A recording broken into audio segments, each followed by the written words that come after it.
மன்னன் தன் குடிமக்களின் கூட்டு உடலாக மாறிய அற்புதம். வணக்கம் நண்பர்களே. நேற்றைய பாடல்ல கம்பநாடர் தசரத மன்னனோட வெண்கொற்ற குடைய பத்தி சொன்னார். வானத்தில் இருக்கிற சந்திரன் தேயும் வளரும். ஆனா தசரதனோட குடை அப்படி இல்லை. அது எப்பவும் ஒரே மாதிரி குளிர்ச்சியையும் வெளிச்சத்தையும் பரப்பி இருளை போக்கும்னு சொன்னார் இல்லையா? அது வெறும் குடை இல்லை, மன்னரோட ஆட்சிக்கு அடையாளம். சரி, அப்படிப்பட்ட மன்னர் அந்த நாட்டோட மக்களுக்கு எப்படி இருந்தார்? வெறும் அரசனாக மட்டுமா? இல்லை. கம்பர் இங்கே ஒரு புதுமையான, ரொம்ப ஆழமான ஒரு கருத்தை சொல்றார். மன்னருக்கும் மக்களுக்கும் உள்ள தொடர்பை வேற லெவல்ல கொண்டு போறாரு. இதோ அந்த இனிய பாடல். வைரவான் பூண் அணிமடங்கள் மொயம்பினான், உயிர் ஏலாம் தன் உயிர் ஒக்க ஓம்பலால், செயிர் ஈலா உலகினில் சென்று நின்று வாழ்உயிர் ஏலாம் உறைவது ஓர் உடம்பு ஆயினான். அடடா, என்ன ஒரு வரி, என்ன ஒரு சிந்தனை! வாங்க ஒரு வரியா இந்த கம்பச்சித்திரத்தை பார்ப்போம். வைரவான் பூண் அணி மடங்கள் மொயம்பினான். பாட்டோட முதல் வரியே மன்னரோட தோற்றத்தையும் வீரத்தையும் சொல்லுது. வைரவான் பூண் அணி, விலை மதிப்பில்லாத வைரங்களாலே ஆன பெரிய நகைகளை, பூண்களை அணிஞ்சிருக்கிறவர். அரசன்னா அப்படித்தானே, கம்பீரமா இருப்பார்.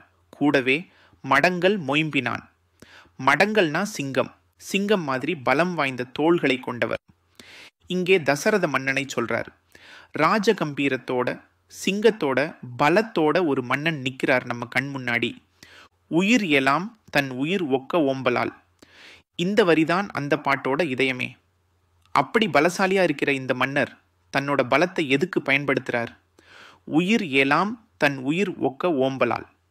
தன்னோட நாட்டில் வாழற அத்தனை உயிர்களையும், அது மக்களா இருக்கலாம், பறவைகளா இருக்கலாம், விலங்குகளா இருக்கலாம், எல்லா உயிர்களையும் தன் உயிர் ஒக்க, தன்னோட உயிரை போல, தன்னோட உயிருக்கு என்ன முக்கியத்துவம் கொடுப்போமோ அது மாதிரி முக்கியத்துவம் கொடுத்து ஓம்பலால் பாதுகாத்ததாலே. என்ன ஒரு பண்பு பாருங்க! தன்னலம் இல்லாத இந்த உயிர்வனேயம். செயிர் இலா உலகினில் சென்று நின்று வாழ். இப்படிப்பட்ட மன்னர் பாதுகாத்ததாலே அந்த நாடு எப்படி ஆகிடுச்சு? செயிர் இலா உலகினில். செயிர்னா குற்றம், பழுது, துன்பம். எந்த குற்றமும் இல்லாத, எந்த துன்பமும் இல்லாத ஒரு உலகத்திலே. கோசல நாடு அப்படித்தான் இருந்துச்சு. அந்த உலகத்திலே வாழற உயிர்கள் எப்படின்னா சென்று நின்று வாழ். சில உயிர்கள் நடந்து அசைஞ்சு போய்கிட்டே வாழும், மனிதர்கள், விலங்குகள்.